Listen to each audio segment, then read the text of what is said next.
Assalamualaikum warahmatullahi wabarakatuh. Hamdan liman ja'alana ummatan wahidah. Umirna bil jama'ah wa nuhina 'anil firqah.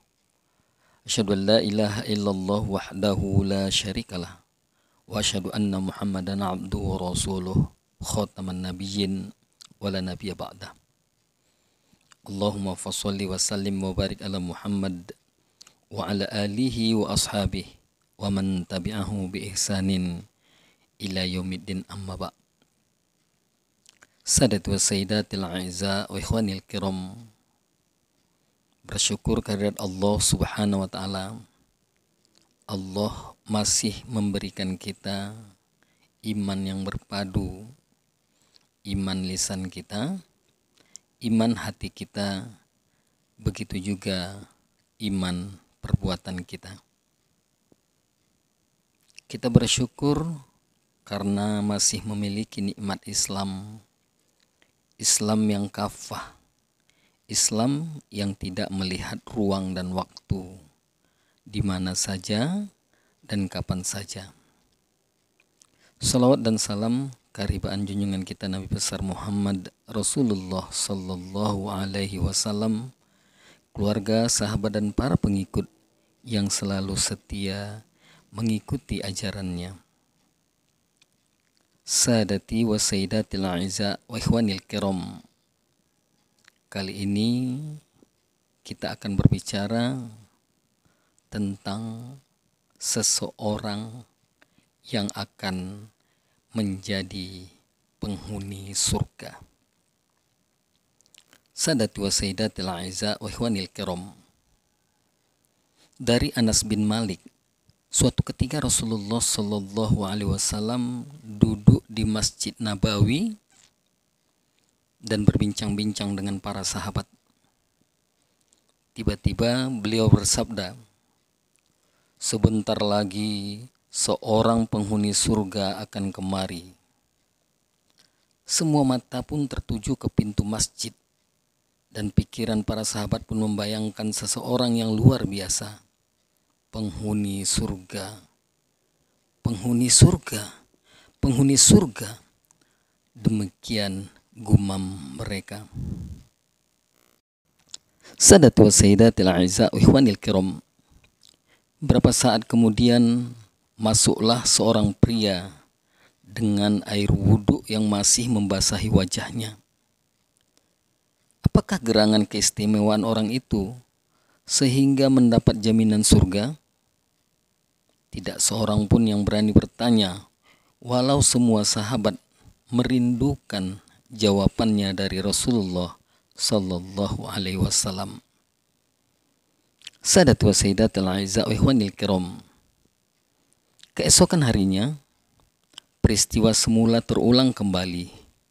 Bahkan pada hari ketiga pun terjadi hal yang demikian. Abdullah, putra gubernur pertama di Mesir, Amr bin Al-As atau Amr bin As, tidak tahan lagi. Meski ia tidak berani dan khawatir mendapat jawaban yang tidak memuaskannya, maka timbullah suatu ide dalam benaknya. Dia pun mendatangi si penghuni surga sambil berkata, "Wahai saudaraku, bolehkah aku menginap di rumahmu selama 3 hari?" Tentu, jawab si penghuni surga yang ternyata seorang Ansor bernama Sa'ad bin Amr bin As. Setelah memperhatikan, mencermati, bahkan mengintip si penghuni surga, ternyata tak ada satupun yang istimewa. Tidak ada ibadah khusus yang dilakukan si penghuni surga. Tidak ada sholat malam, tidak ada pula puasa sunnah. Ia bahkan tidur dengan nyenyak hingga beberapa saat sebelum fajar. Memang sesekali ia menyebut nama Allah Subhanahu wa taala di pembaringannya, tetapi sejenak saja dan tidurnya pun berlanjut. Sadatu wa sayyidatil a'izza wa ikhwanil kiram, pada siang hari si penghuni surga bekerja dengan tekun. Ia ke pasar sebagaimana halnya orang yang ke pasar. Pasti ada sesuatu yang disembunyikan atau yang tak sempat kulihat. Aku harus berterus terang kepadanya. Demikian gumam Abdullah bin Amr. Apa yang kau lihat itulah saya, jawab si penghuni surga. Dengan rasa kecewa, Abdullah bin Amr bermaksud kembali ke rumah. Tetapi tiba-tiba tangannya dipegang oleh sang penghuni surga seraya berkata, apa yang engkau lihat, itulah yang saya pikirkan. Ditambah sedikit lagi, saya tidak pernah merasa iri terhadap seseorang yang dianugerahi nikmat oleh Allah Subhanahu wa ta'ala. Tidak pernah pula saya berdusta dalam melakukan segala kegiatan saya. Hadis riwayat Ahmad. Sadatu wa sayyidatil a'izza wa ikhwanil kiram. Kata jujur seolah-olah menjadi barang langka, bahkan hampir sirna. Lalu di manakah engkau wahai jujur? Di setiap sudut kehidupan selalu saja tampak perilaku ketidakjujuran. Saat di kantor banyak orang yang melakukan kebohongan. Misalkan tidak tepat waktu atau menunjukkan suatu perilaku yang menampilkan ketidakjujuran. Sikap jujur merupakan sikap positif yang harus dimiliki setiap orang. Namun pada saat sekarang kejujuran merupakan hal yang mulai langka dan jarang. Dan amat sangat jarang kita jumpai. Kejujuran dapat menunjukkan jalan kebaikan yang nantinya dapat membantu mengantarkan kita ke surga. Sikap jujur merupakan faktor terbesar tegaknya agama dan dunia.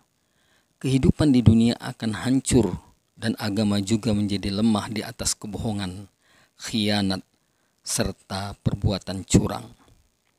Sadatu wa sayyidatil a'izza wa ikhwanil kiram. Kejujuran harus ditegakkan meskipun berat dan susah.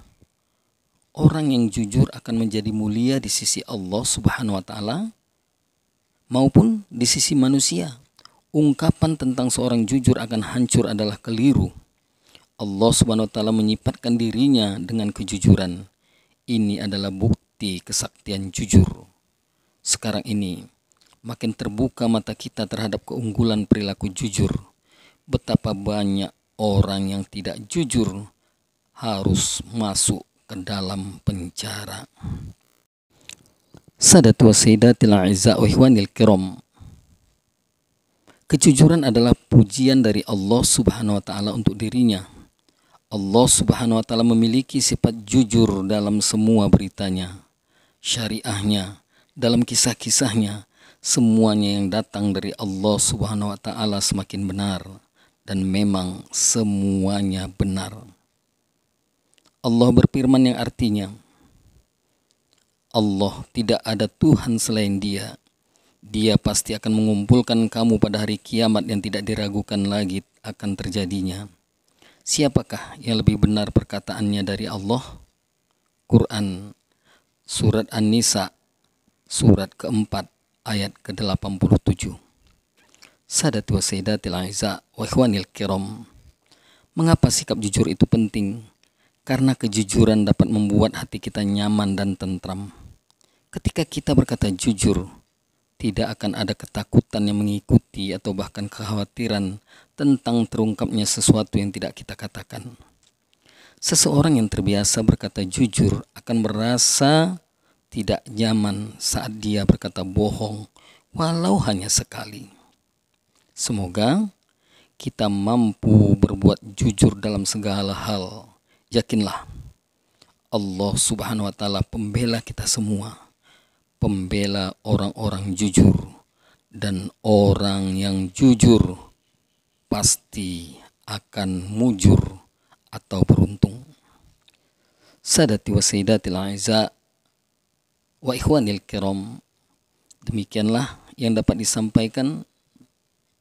Apabila ada kesalahan itu datangnya dari saya, dan kalau benar itu datangnya dari Allah dan Rasulnya. Lebih dan kurang mohon maaf kepada Allah, saya mohon ampun. Wabillahi taufiq wal hidayah. Assalamualaikum warahmatullahi wabarakatuh.